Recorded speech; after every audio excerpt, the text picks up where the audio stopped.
67 নম্বর ওয়ার্ডে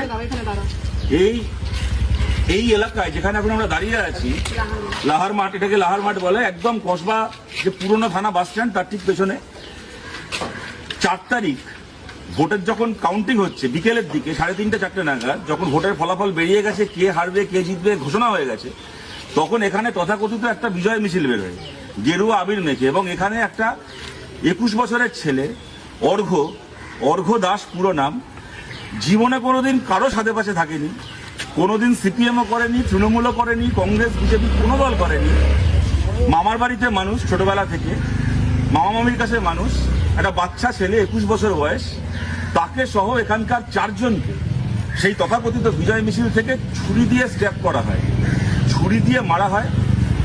তাদের মধ্যে 2 জন খুব সিরিয়াসলি ইনজিওর্ড, কিন্তু হাসপাতালে ভর্তি হতে হয় না, তাদের চিকিৎসা করে তারা বাড়ি ফেরে। 2 জনকে হাসপাতালে ভর্তি করতে হয়, একজন এখনো অবধি 3 জনকে হাসপাতালে, 3 জনকে হাসপাতালে ভর্তি করতে হয়, একজন বাড়ি আসে, 3 জনকে হাসপাতালে ভর্তি করতে হয়। তাদের মধ্যে 2 জন এখনো পর্যন্ত মৃত্যুর সঙ্গে লড়াই করছে, আর একজন আজকে মৃত্যুর সঙ্গে লড়াইতে হেরে গেছে, অর্ঘ্য দাস। ছেলেটা একটা 21 বছরের ছেলে, একটু আগে খবর এলো 4 তারিখ বিজয় মিছিল থেকে যাকে ছুরি মারা হয়েছিল ছেলেটা মারা গেছে। একটা 21 বছরের ছেলে, কোনো দোষ নেই, কিচ্ছু করেনি, জীবনে কোনোদিন কোনো পার্টি করেনি, তাকে বলি দেওয়া হলো। এবং তার থেকে বড় কথা, এই ঘটনার যারা এখানে আমার পাশে দাঁড়িয়ে আছে, যে তোমার নামটা বলে, কৌশিক দাস, ওরই ভাই, অর্ঘ্যর ভাই, ওকেও ছুরি দিয়ে মারা হয়। তোমার ইঞ্জুরিটা দেখো, এই দেখতে পাচ্ছেন, একটু এখানে ক্যামেরাটা একটু এখানটা আনো। এই ঘটনার ও নিজে প্রত্যক্ষদর্শী, ওকেও যারা অর্ঘ্যকে মেরেছে, খুন করেছে, তারা ওকেও মেরেছে। ও সে নামগুলো জানে। এখানে জেপি সিং এবং তার 2 ভাই, তারা কানাইয়া সিং আর ছোটুয়া, যার নাম গোপাল সিং। হ্যাঁ, এখানে যারা দাঁড়িয়ে আছে প্রত্যেকে, এদের মধ্যে অনেকে ঘটনাটার প্রত্যক্ষদর্শী। এই দিদি ওখানে ছিলেন, এটা অর্ঘ্যর মামা, যে মারা গেছে তার মামা, এনার ভাগ্নে। সেই মুহূর্তে থানায় জানানো হয়। তারপরে থানাতে কি বলা হয়েছিল আপনাদেরকে বলুন।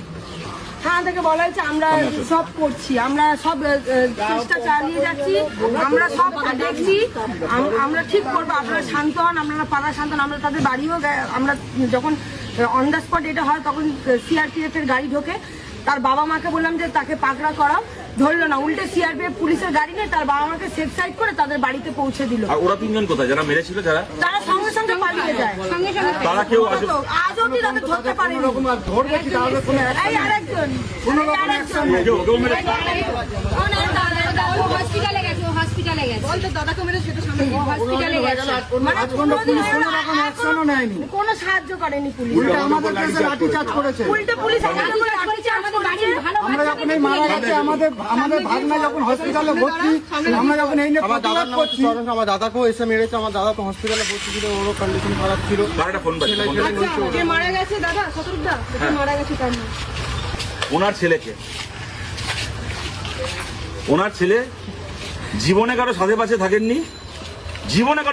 থাকেননি, একটা খেলাধুলো নিয়ে থাকতো, হই হুল্লোড় আনন্দ করে থাকতো একটা ছেলে, 21 বছরের একটা ছেলে, এই মায়ের কোলটা খালি করে দিয়েছে। আমাদের বিচার চাই, আপনার নাম কি? 3 জনের শাস্তি চাই। পম্পা দাস, অর্ঘ্যর মা, এনার কোলটা খালি করে দিয়েছে। পুলিশ 15 দিন ধরে কিরকম তদন্ত করছে আপনাদেরকে দেখাচ্ছি। যারা খুন করেছে এরা প্রত্যেকে তাদেরকে চেনে, এদের চোখের সামনে ঘটনাটা ঘটেছে দিনে দুপুরে। তারপরে এখানকার লোকের তারা খেয়ে তারা বাইকটা ফেলে পালিয়েছিল, তাদের নামে থানা এফআইআর করা হয়েছে। এবার আপনাদেরকে দেখাচ্ছি পুলিশ 15 দিন ধরে কিরকম তদন্ত করছে। যে বাইকটা ফেলে পালিয়েছিল, এইখানে বাইকটা এখন অব্দি পড়ে আছে, এই দেখতে পাচ্ছেন, বাইকটা এখন অব্দি এখানে পড়ে আছে, বাইকটাকে তুলে নিয়ে পর্যন্ত যায়নি এখান থেকে পুলিশ। এই হচ্ছে তো তদন্তের নমুনা। বাইকটাকে পুলিশ, যারা খুনটা করেছে, যারা ক্রিমিনাল, তাদের বাইকটাকে এখান থেকে বাজেয়াপ্ত করার পর্যন্ত চেষ্টা করেনি, এখানেই পড়ে আছে, ঘর সিল করেনি তাদের। উল্টা আমাদের সাধারণ মানুষকে এসে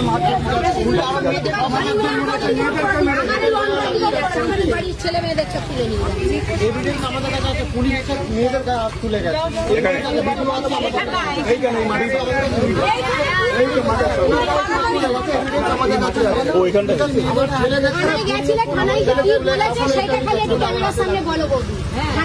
গেছিলাম কি ছেলে, ও আপনার ছেলে, ওকে ছেলেকে মারছিল, কৌশিককে যখন মারছিল, কৌশিকের বাবা ছেলেকে বাঁচাতে গেছে, ওকে স্ট্যাপ করেছে ওনার মামা, ওকে ছুরি মেরেছে। না না পুলিশ মেরে না ওই কৌশিকের কথা বলছি, ওকে ছুরি মেরেছে, ওকে বাঁচাতে গিয়ে বাঁচাতে গেছিল, এইটা হচ্ছে অপরাধ। এই পুলিশের মারের দাগ দেখুন, এটা মামা সবাইকে শরীরে পুলিশের মারের দাগ। সবাইকে পেশেন্টটা ভর্তি হয়ে রয়েছে, এখনো বসতে পারি না, কাছে পুরো লাল হয়ে রয়েছে। এনার কাছে মানুষ সর্বর মামি সে যা জোর করবে না, কষ্ট হলে ছেড়ে দিন।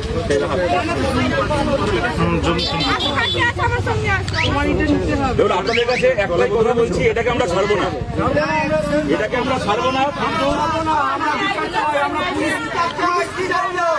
এতদিন ধরে পুলিশ কি বললো, আমরা একটা পুলিশ কি করেছে, পুলিশ কি করেছে, যতদিন ধরে পুলিশ কি করেছে আমরা বারবার যাচ্ছি, পুরো পুলিশের উপর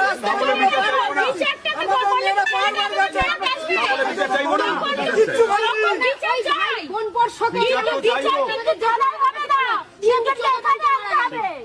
বিচার আমরা করব।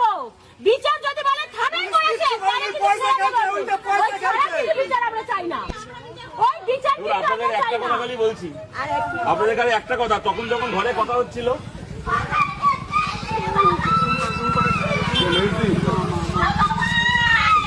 মজা ওখানে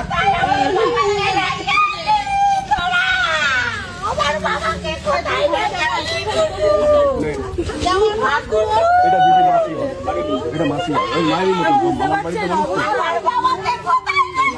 বাড়ি চলুন, বাড়ি চলুন, ঘরে চলুন,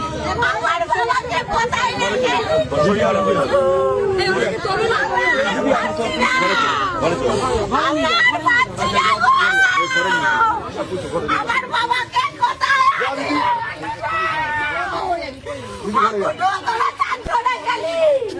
আমার বাবাকে কোথায় রেখে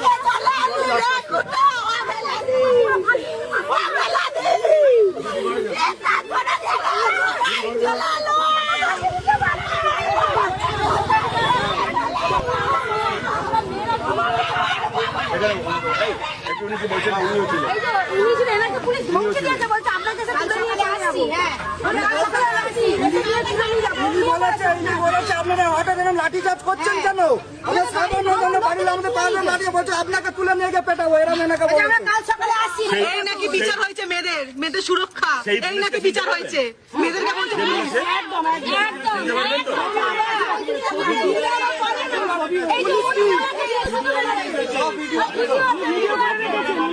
মেয়ে মালটা কোথায়? কালকে ওনাকে এসে তুলে মেয়ে মাল, এটা মাল, আমরা মাল, পুলিশের ভাষা, পুলিশের ভাষা, কসবাদানের পুলিশের ভাষা, কসবাদানের পুলিশ পুরো পয়সা খেয়ে আছে, চলে যাবো, আমার খেয়ে বলছে যেতে তোমার কাছে ভিডিওটা আছে? সব আছে, অনেকের কাছে আছে, পুলিশ থেকে দেখা যাচ্ছে সেই ভিডিওতে। আমরা বলছি এইটাকে আমরা ছাড়বো না, কিন্তু আপনাদের কাছে আবেদন করছি এবার 10 রকমের এই জেপি সিং, কি পুরো নাম কি জেপি সিং?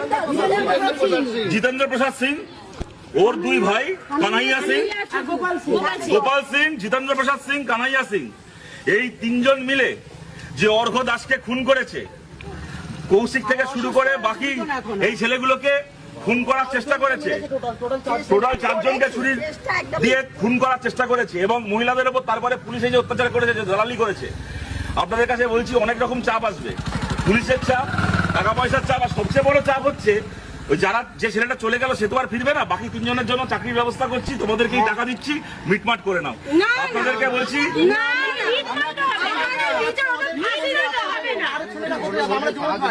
উনি বলছেন এরকম অফার আসতে পারে। তোমার ভাই আমি লুকিয়ে আছি, আমি তো কোনো জায়গায় থাকি না। আজকে যদি আমার দাদার বদলে আমার কিছু হয়ে যায় রাস্তায়, দায়টা কে নেবে? দায়টা কে নেবে? এটাকে আমরা ছাড়বো না, আমরা এটাকে নিয়ে কসবা থানার পুলিশের সাথে আজকে বিকেলবেলা দেখা করব। কিন্তু তারপরও দেখুন, শুভেন্দু অধিকারীর পিএকে যদি অযোধ্যা থেকে, তার পিএর খুনিদেরকে যদি অযোধ্যা থেকে ধরে আনা যায়, তাহলে শুভেন্দু অধিকারীর পিএর খুনিদেরকে পুলিশ উত্তরপ্রদেশ অযোধ্যা থেকে ধরে এনেছে, ঠিক করেছে, করাই উচিত। কিন্তু তাহলে আমাদের অর্ঘ্যর খুনিরা তারা কেন ধরা পড়বে না? অর্ঘ্য কি দোষ করলো? পুলিশের কাছে কিছু না আমরা দেখো আমরা বলছি তো ওকে মারবো আমরা এই পুলিশের বিরুদ্ধে যদি আমরা পুলিশকে আবার সময় দিচ্ছি, আজকে সকালবেলা পর্যন্ত ঘটনাটা অ্যাটেম্প টু মার্ডারের ছিল, আজকে ওটা অ্যাটেম্প টু মার্ডার নয়, ওটা মার্ডার। দীপুদি আমরা পুলিশের সাথে বা বাকি যারাই আছেন পাড়ার লোকেরা তারা ঠিক করেছেন যে ওর মৃতদেহ এসে পৌঁছানোর পরে তারা থানায় যাবে। একদম কিন্তু পুলিশকেও বলছি, যদি ক্রিমিনালদেরকে গ্রেপ্তার এবার না করা হয়েছে, ইতিমধ্যে 14-15 দিন কেটে গেছে, 72 ঘন্টার মধ্যে ক্রিমিনালরা যে পাতালে লুকিয়ে থাকুক, কোনো পুলিশ আসলো না, উল্টে যদি না ধরা হয়েছে তাহলে ওই পুলিশের বিরুদ্ধে বলে রাখছি, ওই পুলিশের বিরুদ্ধে হাইকোর্টে রিট করে ওই পুলিশকে হাইকোর্টে নিয়ে গিয়ে ওর গায়ের উর্দি খোলাবো, পুলিশের গায়ের উর্দি খোলাবো। আমরা এটাই চাই পুলিশরা উল্টে এসে ওদেরকে বাদ দিচ্ছে, ওদের বাড়ির লোককে বাদ দিচ্ছে। আমার কিছু করলো না এখানে।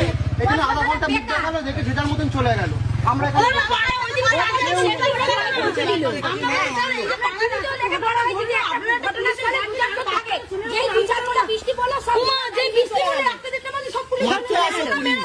আজকে সকালবেলা ছেলেটা মারা গেছে, এইটা শোনার পরও আজকে এখন 2.5-3 ঘন্টা হয়ে গেছে ছেলেটা মারা গেছে, এখন অব্দি পুলিশ এখানে নেই। বাড়ির লোকের সাথে কথা বলছেন, যারা খুন করেছে তাদের বাড়ি এখানে, তারা বাড়িতে আছে কিনা খোঁজ নেওয়ার জন্য, এটা অ্যাটেম্প টু মার্ডার ছিল, এখন মার্ডার হয়ে গেছে।